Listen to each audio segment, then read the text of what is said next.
সবুজ পাহাড় আর রঙিন ফুলে ঘেরা সোনাপুর রাজ্যে বাস করতেন রাজা অমরেন্দ্র।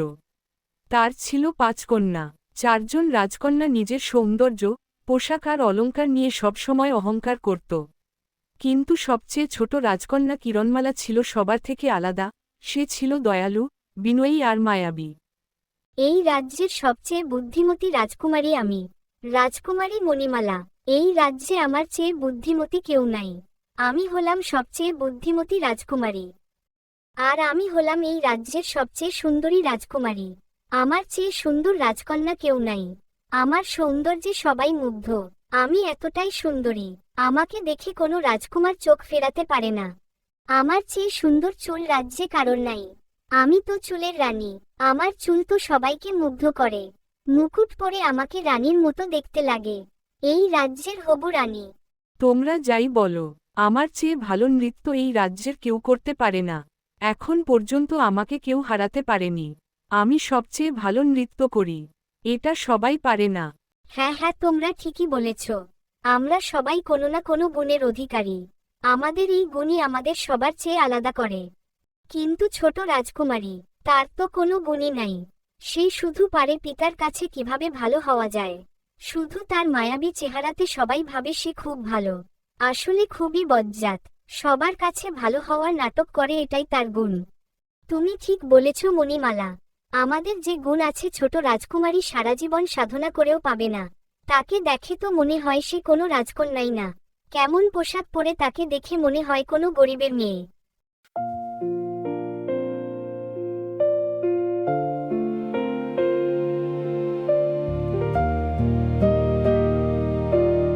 এই সুন্দরী রাজকুমারীরা, তোমরা এখানে কি করছো? দেখো, আমি বাগান থেকে কত সতেজ সুন্দর ফুল নিয়ে এসেছি। তোমরাও আসো বাগানে, তোমাদেরও ভালো লাগবে। এসে পড়েছে আমাদের দয়ালু মহারানী।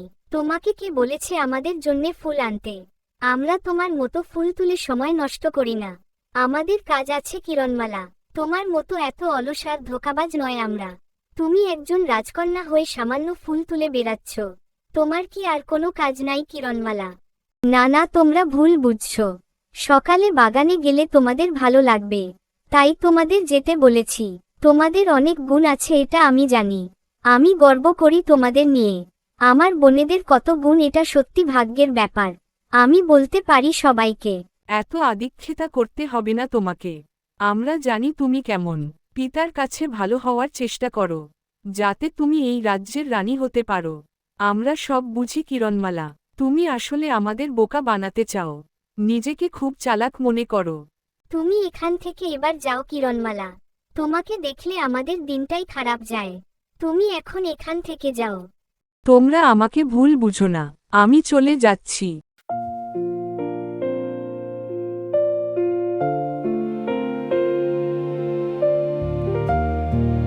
শুধু ন্যাকামি করে দেখলে একেবারে গা জ্বলে যায়।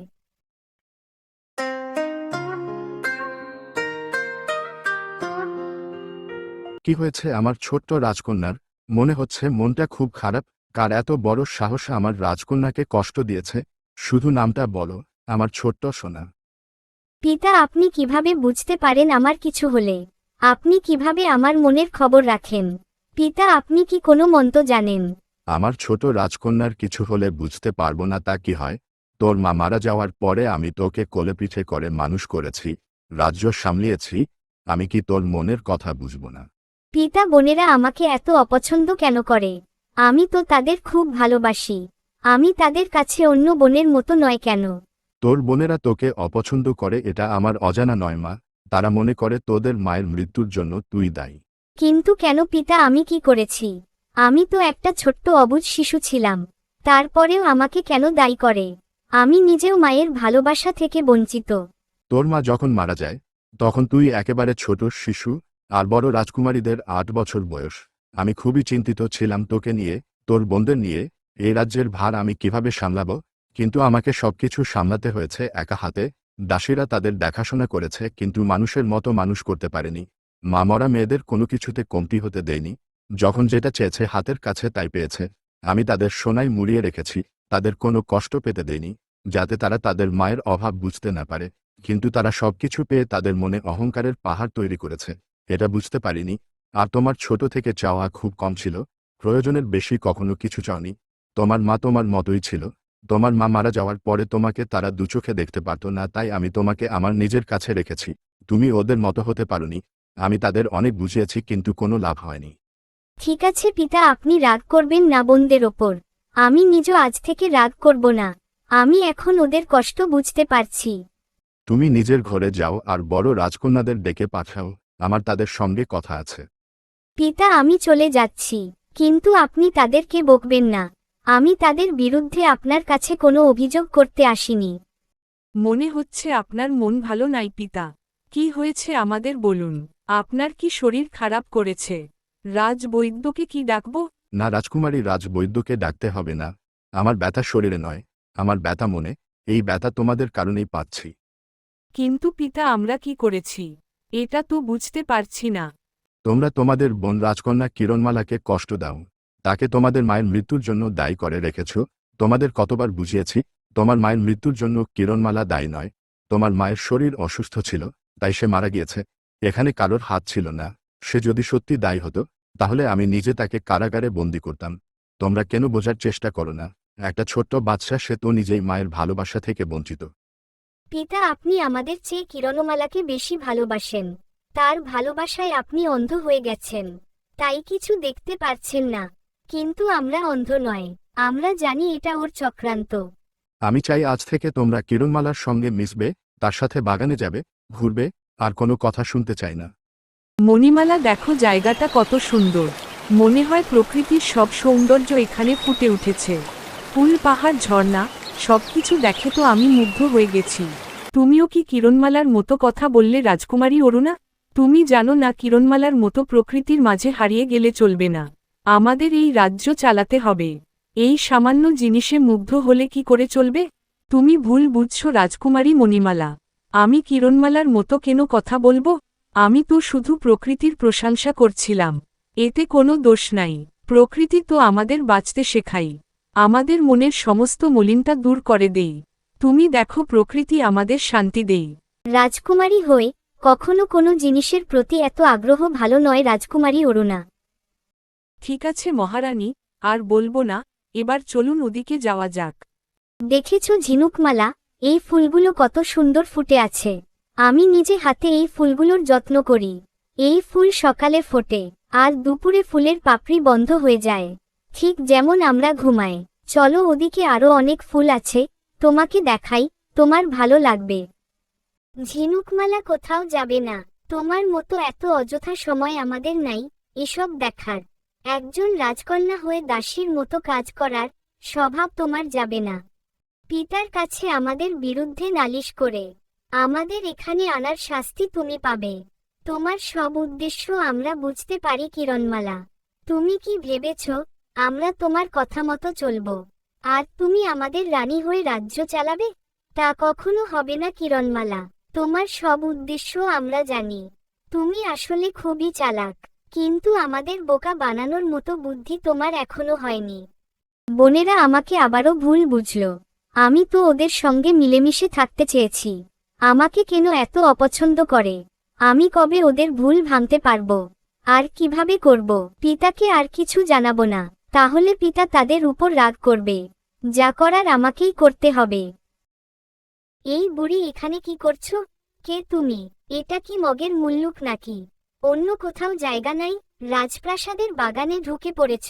এখান থেকে তাড়াতাড়ি বিদায় হও, না হলে প্রহরী ডাকব। না না, প্রহরী ডাকবেন না রাজকুমারী। আমি খুবই ক্ষুধার্ত। আমাকে কিছু খেতে দিলে আমি নিজেই চলে যাব। শুনেছি এই রাজ্যের মহারাজ খুবই দয়ালু। আমি ওনার কাছে এসেছি, কিন্তু আমার শরীর খুবই দুর্বল, তাই যেতে পারছি না। আপনি আমাকে একটু সাহায্য করবেন রাজকুমারী? তোমার সাহস তো কম না, তুমি আমাদের কাছে সাহায্য চাইছো? তোমাকে তো ঘাড় ধাক্কা দিয়ে বের করে দেব। কি হয়েছে রাজকুমারী উর্মিলা? তুমি ওনাকে বকছো কেন? উনি কি করেছে? বুড়িমা, আপনি আমার সঙ্গে চলুন, আমি আপনাকে মহারাজের কাছে নিয়ে যাব। তিনি আপনাকে নিশ্চয়ই সাহায্য করবে, আর আপনার ক্ষুধার্ত দূর করবে। খুব বার বেড়েছে এই কিরণমালার। আজকে একেবারে সব সীমা ছাড়িয়ে গেছে। ওকে অনেক সুযোগ দিয়েছি, কিন্তু আর নয়। এবার কিরণমালার সময় ফুরিয়ে এসেছে। ও আজকে বাইরের সামান্য একটা বুড়ির সামনে আমাদের অপমান করল। আর পিতা আমাদের উপর রেগে আছে, তার একটাই কারণ, এই কিরণমালা। তুমি একেবারে ঠিক বলেছ মণিমালা। ও আমাদের বোন হয়ে আমাদের মতো একেবারেই না। ও আমাদের পথের কাঁটা হয়ে দাঁড়িয়ে আছে। যতদিন কিরণমালা থাকবে ততদিন পিতাও আমাদের কাছ থেকে দূরে থাকবে। প্রথমে আমাদের মাকে আমাদের কাছ থেকে কেড়ে নিয়েছে, পরে আমাদের পিতাকে ও আমাদের কাছ থেকে কেড়ে নিয়েছে। জানি না আর কি কি কেড়ে নেবে। কিছু কেড়ে নেয়ার আগেই ওকে আমাদের শেষ করতে হবে। কিন্তু কি করব উর্মিমালা? কিরণমালাকে মেরে ফেলা যাবে না, বাঁচিয়ে রাখতে হবে। কিরণমালা মারা গেলে পিতা একেবারে ভেঙে পড়বে। পিতাকে সামলানো যাবে না। হ্যাঁ, তুমি ঠিক বলেছ। আমাদের এমন কিছু করতে হবে যাতে পিতার কিছু না হয়। পিতা কিরণমালার দুঃখে এই রাজ্যের ভার সামলাতে পারবে না, তখন আমাদের এই রাজ্যের দায়িত্ব দিয়ে দেবে। আমি এমন একজন লোককে চিনি যে আমাদের সাহায্য করতে পারে। তোমরা আমার সঙ্গে সেখানে চলো। পশ্চিমের জঙ্গলে একটা গুহা আছে, ওখানে একটা লোক থাকে। তিনি আমাদের কিরণমালাকে চিরকালের জন্যে ঘুম পাড়ানোর মন্ত্র বলে দেবে। বেশ, চলো তাহলে এখনই যাওয়া যাক। আর বেশি দেরি করা যাবে না।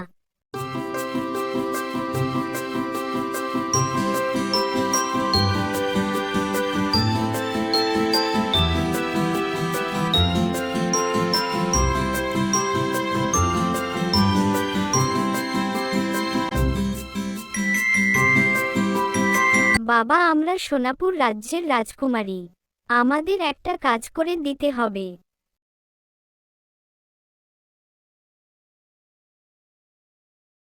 আপনারা যা বলছেন তা কি ভেবে বলছেন? এতে আপনাদের রাজ্যে ভয়ঙ্কর সমস্যা দেখা দেবে। আপনারা কল্পনাও করতে পারছেন না কতটা ভয়ঙ্কর হতে পারে এর পরিণাম। আপনাকে এত কিছু ভাবতে হবে না বাবা, আমরা সবকিছু ভেবে নিয়েছি। আপনি আপনার কাজটা করুন, এতে আপনার অনেক লাভ হবে। আর যদি না করেন তাহলে তার শাস্তিও আপনাকে পেতে হবে। ঠিক আছে, আমি দিচ্ছি, কিন্তু এর পরিণাম আপনাদের ভোগ করতে হবে খুব তাড়াতাড়ি। এর ভেতর একটা মন্ত্রপুত আপেল আছে। এটা রাজকুমারীকে খাইয়ে দিলে সে চিরদিনের জন্য ঘুমিয়ে যাবে। ধন্যবাদ আপনাকে বাবা। আমাদের নিয়ে আপনার চিন্তা করার দরকার নাই। আপনি নিজের চিন্তা করুন, যত সব।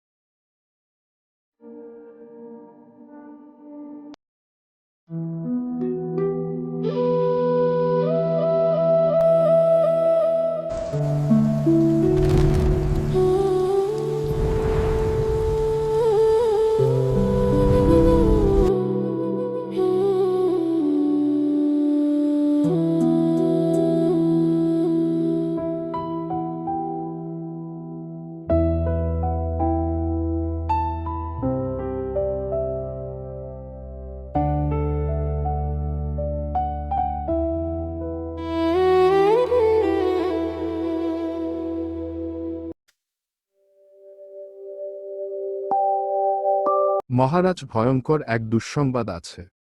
কি হয়েছে সেনাপতি? তোমার মুখে এত চিন্তার ভাঁজ কেন? রাজ্যের কোনো সমস্যা হয়েছে? আমাকে বলো সেনাপতি। ভয়ঙ্কর মহাপ্রলয় এসেছে। রাজ্যের সবকিছু শুকিয়ে গেছে, কোনো কিছু জীবিত নাই। গাছপালা শুকিয়ে গেছে, রাজ্যে একটা পাতাও জীবিত নাই মহারাজ। এটা তো মহামারীর চেয়েও ভয়ঙ্কর। কি বলছো তুমি সেনাপতি? এটা কি করে হলো এক রাতের ভেতরে? কালই তো সবকিছু ঠিক ছিল। এখন কি হবে সেনাপতি? চারিপাশে তো হাহাকার পড়ে যাবে। রাজ্যের কেউ বেঁচে থাকতে পারবে না, আমরা সবাই মারা পড়ব। পিতা কিরণমালা ঘুম থেকে উঠছে না। তাকে অনেক ডাকাডাকি করেছি, কিছুতেই তার ঘুম ভাঙছে না। সে তো অনেক সকালে ঘুম থেকে উঠে পড়ে বাগানে যায়, ফুল তোলে। কিন্তু আজ তো কিরণমালার ঘুমই ভাঙছে না। মনে হয় কিরণমালা সারা জীবনের জন্যে ঘুমিয়ে পড়েছে। পিতা, কি বলছো তুমি রাজকুমারী? এসব আজে বাজে কথা তোমার মুখ থেকে বের হয় কেমন করে? তুমি একজন রাজকন্যা হয়ে এমন জঘন্য কথা বলো কেমন করে? রাজ্যের এত বড় বিপদের সময় আমার ছোট রাজকন্যার এমন ঘুমের কারণ আমি বুঝতে পারছি না। মনে হয় সে খুবই ক্লান্ত তাই ঘুমাচ্ছে। এতে তোমাদের এত মাথা ব্যথা কেন হচ্ছে বুঝতে পারছি না। মহারাজ, আপনাকে একটা গুরুত্বপূর্ণ কথা বলার ছিল, তাই সবাইকে যাওয়ার অনুরোধ করেছি। আপনি আমার কথা মন দিয়ে শুনুন। বলুন মৌলভী সাহেব, কি হয়েছে? আপনার মুখে এত চিন্তার ভাঁজ কেন? এমনিতেই রাজ্যের এত বড় বিপদে আমি কি করব বুঝতেই পারছি না, আবার আপনি নতুন কোন খবর নিয়ে এসেছেন? মহারাজ, আপনি জানলে অবাক হবেন, রাজ্যের এই বিপদের জন্য রাজকন্যা কিরণমালা দায়ী। আপনি এসব কি বলছেন রাজমৌলভী? আপনার এত বড় স্পর্ধা আমার মেয়েকে নিয়ে কথা বলছেন। মহারাজ, রেগে যাবেন না। আপনার মেয়ে রাজকুমারী কিরণমালা কোনো সাধারণ মেয়ে নয়। সে এই রাজ্যের প্রাণ। তার ভেতর এই রাজ্যের প্রাণ ভ্রমরা লুকিয়ে আছে। রাজকুমারী কিরণমালা এই রাজ্যের যোগ্য উত্তরাধিকারী। তার কাছেই এই রাজ্য নিরাপদ। আপনি জানলে অবাক হবেন, তার এই ঘুম কোনো সাধারণ ঘুম নয়। তাকে ষড়যন্ত্র করে ঘুম পাড়ানো হয়েছে, আর তার জন্য রাজ্যের এই পরিণতি হয়েছে। কি বলছো তুমি? কে করেছে এমন কাজ? শুধু তার নামটা বলো। ক্ষমা করবেন, আমি তাদের নাম বলতে পারবো না মহারাজ। আপনি সময় হলে জানতে পারবেন। আমি এখন আসছি। রাজকুমারী কিরণমালা, তোমাকে আর ঘুমাতে হবে না। আমি তোমার ঘুম ভাঙাতে এসেছি।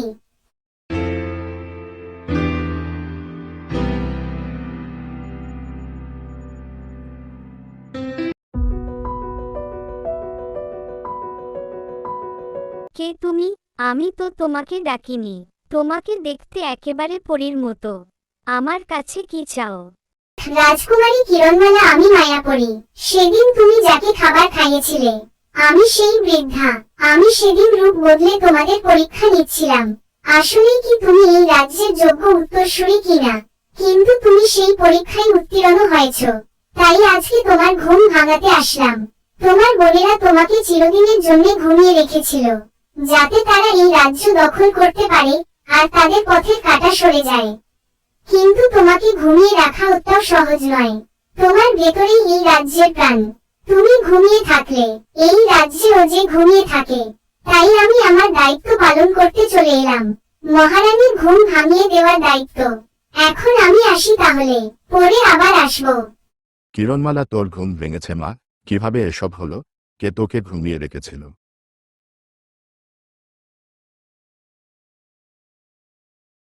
সেনাপতি, যাও, রাজকুমারীদের ডেকে আনো এখনই। ঠিক আছে মহারাজ, আমি এখনই যাচ্ছি। পিতা, আপনি আমাদের ডেকেছেন? এ কি কিরণমালা এখানে? ও তো ঘুমিয়েছিল। ওর ঘুম ভাঙল কিভাবে? অবাক হচ্ছ তাই না? কি ভেবেছিলে ওকে সারা জীবনের জন্য ঘুমিয়ে দিয়ে তোমরা এই রাজ্যের রানী হবে? কিন্তু তা তো আর হলো না। না না পিতা, আপনি ভুল বুঝছেন আমাদের। আমরা কিরণমালাকে ঘুমিয়ে রাখিনি। আমি কখন বললাম তোমরা ঘুমিয়ে রেখেছ? তোমরা আগে যা যা করেছ আমি তোমাদের ক্ষমা করে দিয়েছি। ভেবেছি তোমরা একদিন বুঝতে পারবে, একদিন ঠিক তোমরা ওকে নিজেদের মতো ভালোবাসবে। কিন্তু না, তোমরা সবসীমা পার করে ফেলেছ। তোমরা কিরণমালাকে একেবারে চিরদিনের জন্য ঘুমিয়ে দিয়েছিলে। তোমাদের আর কোনো ক্ষমা নাই। সেনাপতি, যাও, রাজকন্যাদের কারাগারে বন্দি করো। তাদের শাস্তি পেতেই হবে। তারা খুব বড় অপরাধ করেছে। না পিতা, আপনি ওদের শাস্তি দেবেন না। আপনি ওদের ক্ষমা করে দিন। আমি আমার বোনদের কারাগারে দেখতে পারবো না। এবারের মতো আপনি বোনদের ক্ষমা করে দিন। দেখেছ তোমরা, এই কিরণমালা যাকে তোমরা দুচোখে দেখতে পারো না, সে তোমাদের জন্য আমার কাছে ক্ষমা ভিক্ষা চাইছে, আর তোমরা নাকি ওকে শেষ করে দিচ্ছিলে। আমাদের ক্ষমা করে দেও কিরণমালা। আমরা তোমাকে অনেক কষ্ট দিয়েছি। তুমি সত্যি খুব ভালো মনের মানুষ, একেবারে প্রকৃতির মতো স্বচ্ছ তোমার মন। আমরা তোমাকে বুঝতে ভুল করেছি। তোমরা নিজেদের ভুল বুঝতে পেরেছ, এতেই খুশি হয়েছি। এখন থেকে আমরা সবাই একসাথে থাকব। আমার তোমাদের প্রতি কোনো রাগ নাই। আজ আমি আমার ছোট রাজকন্যাকে আমার এই রাজ্যের সমস্ত দায়িত্ব দিচ্ছি। আজ থেকে কিরণমালা এই রাজ্যের রানী, আমাদের মহারানী, আমাদের রাজ্যের সঠিক উত্তরসূরি। তার হাতেই এই রাজ্য নিরাপদ।